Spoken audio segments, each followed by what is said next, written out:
Hello, my fellow fasting foodie friend. It's Jackie, and today's video is a little different than normal. I'm going to bring you along with me as I prepare for a partial hysterectomy and what my plans are as a long-time 1 meal a day intermittent faster and how I'm going to prepare for the surgery. Now, to be clear, this is not a how-to guide. This is just my personal plan. I am nervous. I know that recovery will look different than my typical day, and I think being prepared will help me to be more successful in the long run. And if sharing it with you could give you encouragement if you're facing something similar, whether the surgery is the same or different, I hope that we can be in it together, right? So let's dive in. So first, the why. I'm having a partial hysterectomy because I am anemic. Now, this isn't a quick decision that came overnight. The blood work had been really surprising this year because since fasting, my blood work has been really great. I continue to see health improvements. My blood work was wonderful.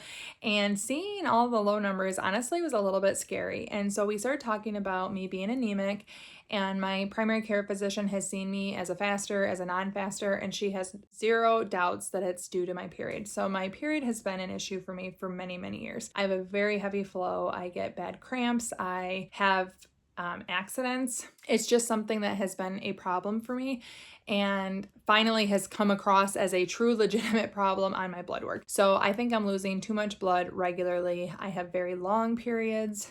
I have many, many heavy days every time I have a period. We pretty much exhausted the options. One interesting thing is I can't remember the medical term for it, but I have a heart-shaped uterus. So that actually eliminates a few of the solutions that can help with anemia from your period. My oddly shaped uterus was a little problematic in my pregnancies, so I knew it was present, and it didn't surprise me that it kept me from doing things like an ablation. And actually having an IUD is something that can help with it, but I already had one of those and it wasn't helping, and turns out they're not as effective for the shape of my uterus. But through the course of talking with my physician and then the gynecologist, it was honestly, we just got to the point that the best option was a hysterectomy. Now, I'm of course not giving you every single detail line by line. I'm 37, I am not even premenopausal, and I don't want to mess up any of my hormones. That's something that's actually important to me when it comes to like birth control. So I am very glad to say that I am keeping my ovaries. I don't want to go into a surgical menopause. I am very hopeful it stays that way, but it makes me a little nervous because going under makes me scared. And what if they accidentally have to take my ovaries? It's scary, you know? So even with the reassurance from the doctors, it's a major decision and I am confident in it, but I'm also nervous. So now let's talk about the surgery with the fasting, which is why I'm bringing this up. I 100% understand that I don't know how I'm going to be feeling after surgery. And I've pretty much given myself permission to feel however I'm feeling. If I feel like I need to have something to sip on all day long or comforting all day long, or I wake up and I'm hungrier because my body's recovering, I legitimately don't know how I'm going to be feeling. The only other surgery I've had since becoming a faster was my tonsils out. Now that was so painful. I did not want to eat. I didn't face the same temptation of comfort from food or even needing more food for fuel because my throat hurt so bad that I did not want to eat. It was very easy to stay OMAD with my tonsils coming out. However, I have never had an abdominal surgery. I've never had a C-section. I am going to have multiple incisions to heal. I know it's going to be sore. Will my body be extra hungry to help recover? I don't know. My goal is to stay with 1 meal a day. However, I understand I've never been through this. I don't know how I'm going to be feeling, and I'm more interested in healing and recovering than remaining 1 meal a day great faster. Does that make sense? My health will come first always. So if that means that I take a break from 1 meal a day, so be it. Even if I gain weight during this process, I'm going to be okay with recovery and then getting back to OMAD. If medications or meals need to happen outside my usual eating window, I will absolutely do that. And I'll be checking with my doctor before I make any medication decisions, whether I'm fasting or not. So I know sometimes with pain medicine, they say to take it with food.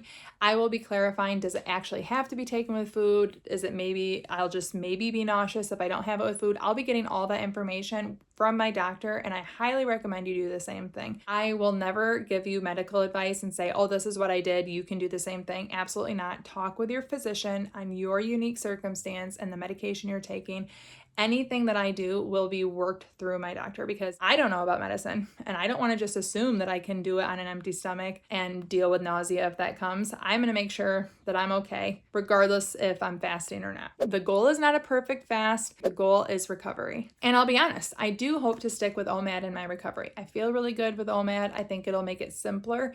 I'm not going to be wanting to make and prepare a bunch of food. In fact, I'm not preparing any food for my family for a while. My husband's and teens have got that under control. I'm certain of it. However, if I'm eating 3 meals a day, I'm relying on someone to prepare something that I want 3 times a day. I'm hoping I stick with OMAD. Not only do I physically and mentally feel good with that right now, I think it'll be comforting to have that as the norm in recovery, but who knows? I know I cannot predict how I'll feel, but I can be prepared if I want to stick to it. So I have purposely bought and prepared foods that will be really easy for me to have as an OMAD if I stick with that during recovery. One of those is yogurt bowls. I have many of my yogurt cups that I love from Aldi, the coconut Greek yogurt.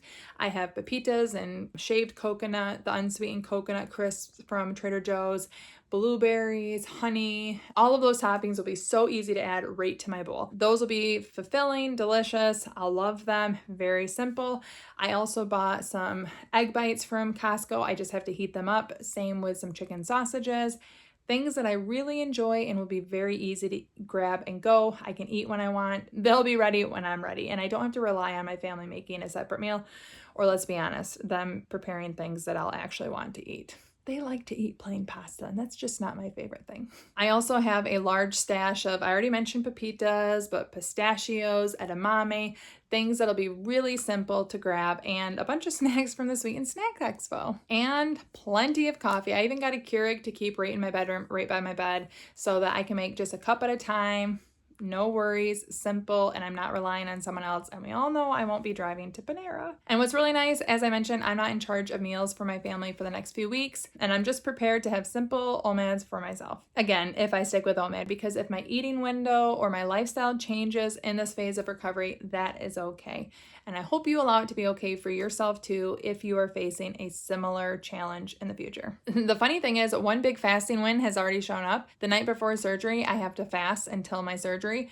That would have seemed a little daunting pre-fasting, but here I am saying, one night, no big deal. So that's a gift that fasting gave me, one less thing to stress about before the surgery. So that's where I'm at. I'm going to prepare to have OMADs that I like, but I'm going to stay flexible. I'm going to give myself grace and time to recover, even if that means putting fasting to the side. I am prioritizing healing over perfection. If you're facing something similar or just going through a season where your fasting lifestyle needs to adjust, please know that's okay. This is a lifestyle, not a rule book. I will be sharing more as I recover, including updates on how I'm feeling, whether OMAD worked during the healing, and probably a few cozy yogurt bowls will show up on Instagram. Thank you so much for being here. I appreciate you guys more than you'll ever know. Thank you so much for watching. Ciao down and ciao.